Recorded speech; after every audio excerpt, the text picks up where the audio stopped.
శ్రీకాళహస్తీశ్వరాలయంలో రెండో శ్రావణ శుక్రవారం సందర్భంగా సామూహిక వరలక్ష్మీ వ్రతాలు ఘనంగా జరిగాయి. దేవస్థానం ఆధ్వర్యంలో ఉచిత సామూహిక వరలక్ష్మీ వ్రత కార్యక్రమాన్ని వైభవంగా నిర్వహించారు. ఈ సందర్భంగా వరలక్ష్మి అమ్మవారిని వివిధ రకాల పుష్పాలు, ఆభరణాలతో సుందరంగా అలంకరించి ఆలయంలోని రాహుకేతు మండపం వెనుక ప్రత్యేకంగా కొలువుదీర్చి విశేష పూజలు నిర్వహించారు.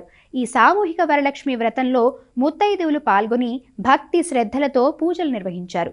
వ్రతానికి హాజరైన మహిళా భక్తులకు దేవస్థానం ఆధ్వర్యంలో పూజా సామాగ్రిని ఉచితంగా అందజేశారు. అర్చకులు శాస్త్రోక్తంగా వ్రత సంకల్పాన్ని నిర్వహించి ఎటువంటి విఘ్నాలు లేకుండా వరలక్ష్మి వ్రతాన్ని పూర్తి చేయించారు. అనంతరం మహిళా భక్తులకు వరలక్ష్మి వ్రత కథ, అమ్మవారి మాహాత్యాన్ని వివరించారు. శ్రీలక్ష్మీ రావమ్మ సిరులేయవమ్మ మహాలక్ష్మి మాయమ్మ మమ్మెలుకొమ్మ. శ్రీలక్ష్మీ రావమ్మ సిరులేయవమ్మ మహాలక్ష్మి